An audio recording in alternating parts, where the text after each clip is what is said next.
Friends, আমার পাশের গ্রামে একটা বাগান ভিজিট করতে এসেছি। তো দেখে এত ভালো লাগলো, আপ্লুত হয়ে পড়লাম। ভাবলাম আমার ভিউয়ার্সদেরও বাগানটা একটু দেখাই। ভালো লাগলে সাবস্ক্রাইব করবেন, লাইক শেয়ার কমেন্ট করবেন বিশ্বজিৎস ওয়ার্ল্ড ইউটিউব চ্যানেলটিকে। একটা কথা কিন্তু আমরা সবসময় বলে থাকি যে পেহলে দর্শনধারী বাদ মে গুণ বিচারী। কোনো গুণ বিচার নয়, একটা গার্ডেনার হিসাবে আরেকটা গার্ডেনে ভিজিট করতে এসেছি। দেখে মনে হচ্ছে যে কোনো সুসজ্জিত প্যান্ডেলে ঢুকে পড়েছি, যেখানে ডেকোরেশনের কাজ চলছে। সবেতেই যেন তুলির টান, কি অসম্ভব সাজিয়েছে বাগানটাকে। বাগানের বর্ডারগুলো দেখুন। প্রথমে বর্ডারগুলোতে সুপারি গাছ লাগানো হয়েছে। সেখানে একটা সুন্দর ইনকাম যেমন আসবে, তেমনি এটা সানলাইটের কোনো ইফেক্ট করবে না। উপরে তার পাতাগুলো আছে। আর নিচে আমরা দেখলাম ফুলকপির বাগান, এবং সেই বাগানের চারদিক একদম বর্ডার ধরে, অর্থাৎ সুপারি গাছ ধরে দেখুন সুন্দর করে প্যান্ডেলের মতো করে সাজিয়ে দিয়েছে আপনার উচ্ছে বাগান। এবার সেখান থেকে উচ্ছা এবং উপর ভাড়া পর্যন্ত। তার আগে বলি, দেখুন এবার আমরা কিন্তু দেখছি নিচে ওলকপি। ভাড়াটা সুন্দর করে সাজিয়েছেন বাজারে যে সামুদ্রিক মাছ ধরা জালগুলো কিনতে পাওয়া যায় সেই সুতো দিয়ে। আর তার উপর দিয়ে ছুটে চলেছে উচ্ছে গাছ, আর সেখান দিয়ে ঝুলে পড়েছে প্রচুর সংখ্যক উচ্ছে, এবং মাঝে মাঝে বাঁশের খুঁটি দিয়ে সাজানো হয়েছে বাগানটাকে। এগ্রিকালচার যে এত প্রোগ্রেস করেছে, এখানে না আসলে ভাবতে পারতাম না। যেখানে মাটিতেও ফসল নিচ্ছি, যেখানে নিচে দেখলাম ফুলকপি ওলকপির বাগান, তার উপর দিয়ে চলছে উচ্ছে বাগান। অর্থাৎ একই জায়গার কোনো অংশটুকু বাদ নাই। সেখানে নিচে উপরে ফসল নিতে থাকছে। আবার দেখুন এখানে উপরে দেখুন উচ্ছে বাগান, আর তার নিচে দেখুন সুন্দরভাবে বেরিয়েছে, আমার লাগানো হয়েছে বেগুন গাছ, যেখানে ধরেছে অসংখ্য বেগুন। তো ভিউয়ার্স, আমি কিন্তু এসছি বিকেলবেলা। যখন আসি তখন অলরেডি ওনার 6-7 কিলো বেগুন তোলা হয়েছে। দেখছেন বাগানে বেগুন। তো আমি এসে বাগানটা দেখার পর কিন্তু ওনাকে একটা প্রশ্ন করেছিলাম যে আপনি বেগুন বাগানগুলো এতটা লং ডিস্টেন্সে কেন করেছেন। কিন্তু অর্থাৎ আমরা যা দেখি সাধারণত যেভাবে যে 3 ফুট অন্তর করে বেগুন গাছ লাগানো হয়ে থাকে, কিন্তু এই দেখছেন মাঝে ওলকপি রয়েছে। তখন উনি কিন্তু একটা সুন্দর উত্তর আমাকে দিলেন, যেটা হচ্ছে যে এই বেগুন বাগান 4 ফুট দূরত্বে লাগানোর কারণ হচ্ছে, আমরা যখন বাজারে খুব রেটে ওলকপি ফুলকপি কিনতাম, তখন কিন্তু উনি এই বেগুন বাগানের মাঝে যে গ্যাপটা রেখেছেন, এই গ্যাপে গ্যাপে রো আকারে কিন্তু উনি প্রথম বসিয়েছেন ফুলকপি এবং ওলকপি, যেটা উনি 3বার বিক্রি করেছেন।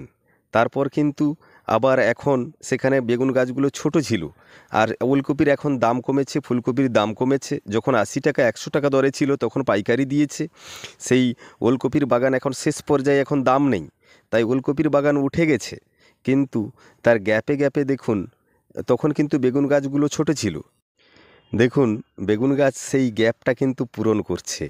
অর্থাৎ এই যে অল্টারেশন করা, আমি এখন এই সবজি পাচ্ছি, এবং এই সবজি যখন উঠে যাবে, কোনো বাগানের কোনো জায়গা নষ্ট না করে, কোনো সময় নষ্ট না করে, সিজন ওয়াইজ, অর্থাৎ শীত গ্রীষ্ম বর্ষা কোন সময় কি ফসল আগাম তুলতে পারবো, সেটা জাজমেন্ট করে, যাতে আমার সংসার চালানো এবং সেখান থেকে ভালো মাপের অর্থ উপার্জন করা যায় এবং সাশ্রয় করা যায়, অর্থাৎ জমাও করা যায়। ঠিক একটা কথা দেখুন, এখানে গাছগুলো দেখুন অল্টারেশনে, সম্ভবত ভুট্টা গাছ। যে কোনো গাছের নিচে অনেক ছোট গাছ দেওয়া আছে। যখন বেগুন গাছ কাজ করবে না, যখন মার্কেটের রেট নাই, তখন কিন্তু উনি এগুলো তুলে ফেলবেন। গতানুগতিক ওয়েতে না গিয়ে উনি যে ব্যতিক্রমী ধরনের চাষ করছেন, এটা কিন্তু খুব মন টেনেছে। এবার হচ্ছে আপনার, তার ফলে কি হচ্ছে না, সিজনের শুরুতে আমরা জিনিসের দামগুলো পাই।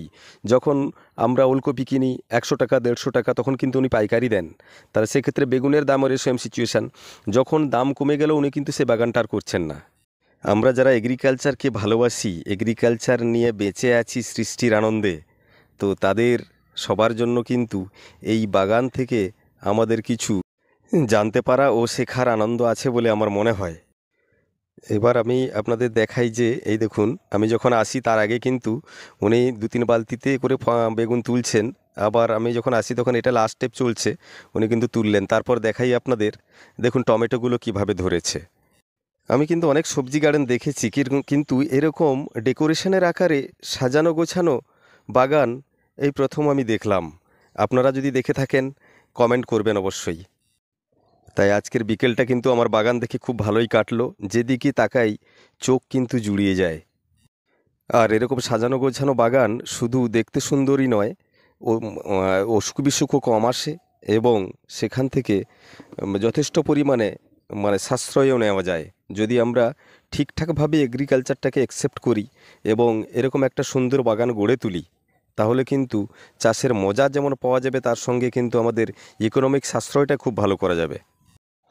টমেটো গাছগুলো দেখেছেন, কথা বলতে বলতে এখানে কিন্তু আলাদা সবজি ছিল, এবার সেখানে দেখুন থোকায় থোকায় টমেটো ধরতে শুরু করেছে। তবে এই কায়দার মাঝে আমি একটা কথা বলবো যে যেহেতু নিচেও সবজি হচ্ছে উপরেও সবজি হচ্ছে, তাহলে সানলাইট তো একটা বিরাট ফ্যাক্টর। তো এটার জন্য আমাদের মাথায় কিন্তু একটা জিনিস রাখা দরকার যে কোন ফসল কখন উঠবে, সেই টাইমিংসের আকারে। অর্থাৎ যখন ওলকপি উঠে যাচ্ছে ঠিক তখনই কিন্তু আমরা উচ্ছা বাগানটা সাজতে শুরু করেছে। আবার দেখা যাবে যে ঝিঙে বাগান হয়েছে। তাহলে এই টাইমিংসটা যদি আমরা জাজ করে নিই, যেটা উনি করে থাকেন, চলুন ওনার একটা সাক্ষাৎকার নিই। আজকের আমরা তো আপনার বাগান দেখতে এসেছি এখানে। হ্যাঁ, তো সেক্ষেত্রে আপনি যে এত ইউনিক চিন্তা ভাবনা করেছেন যে একই জায়গায় আপনার উপর দিয়ে কিন্তু সুন্দর উচ্ছা চলছে, উচ্ছা প্রচুর উৎপন্ন হচ্ছে, প্লাস আপনার নিচে ওলকপি ফুলকপির সুন্দর বাগান। তো সেক্ষেত্রে আগে আপনি আপনার না পরিচয়টা একটু বলুন। আমার পরিচয় হচ্ছে, আমার নাম হচ্ছে বনমালী মণ্ডল। আমার এগুলো আমার নিজের আইডিয়াই করছি। আচ্ছা, হ্যাঁ, কোনো চিন্তা ভাবনা কোথা থেকে আমার নিজের মনে না হলো না যে আমার নিজের মনে যে আমি উপরে একটা জিনিস করব, নিচে একটা ফসল হবে, সেরকম নিজের চিন্তাধারাতে করেছি। এটা আপনার কোন জায়গা? এটা হচ্ছে জাহানাবাদ। জাহানাবাদ। এবার সেক্ষেত্রে তাতে ফসলটাও আপনার অনেক যেহেতু একই জায়গায় স্বল্প জায়গায় করার ফলে ফসলের পরিমাণটা বাড়ে এটা? বাড়ে, হ্যাঁ। আচ্ছা, নিচে পাচ্ছি, উপরে পাচ্ছি। আর এইভাবে কি আপনি 12 মাস এখানে হ্যাঁ হ্যাঁ বাগান হ্যাঁ করেন হ্যাঁ, সিজনারি? বর্ষাতেই যেমন হয় সিজন হয়, এই যে ওলকপি নিচে আছে, উপরে উচ্ছা আছে। হ্যাঁ, সিজন অনুপাতে, বা নিচে বেগুন আছে, হ্যাঁ, উপরে উচ্ছা আছে। আপনার এই বাগান দেখে আমরা কিন্তু খুব খুশি হলাম এবং এই চিন্তা ভাবনা সব দিকে ছড়িয়ে পড়ুক, মানুষ দেখুক। আচ্ছা, যার জন্য আপনার এই একটু আর চাষটা হচ্ছে আমার একটা খেয়াল, হ্যাঁ আনন্দ। হ্যাঁ, এর হ্যাঁ মাধ্যমে এই এগ্রিকালচারের মাধ্যমেই বেঁচে থাকা, আপনি এটা মজা পান? হ্যাঁ হ্যাঁ, বাহ, শুনে খুব আনন্দ ভালো পাই। লাগলো।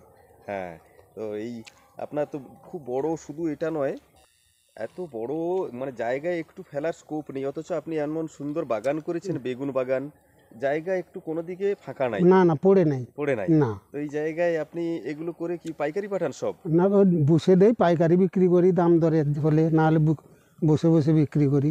আচ্ছা হ্যাঁ, আচ্ছা। আর বাড়িতে তো বলতে হয় না খাওয়ার কথা। হ্যাঁ, তো দেখে খুব মজা পেলাম। এগ্রিকালচার এগিয়ে চলুক, আপনার মাধ্যমে কৃষি নতুন দিক উন্মোচন করুক, এটুকু।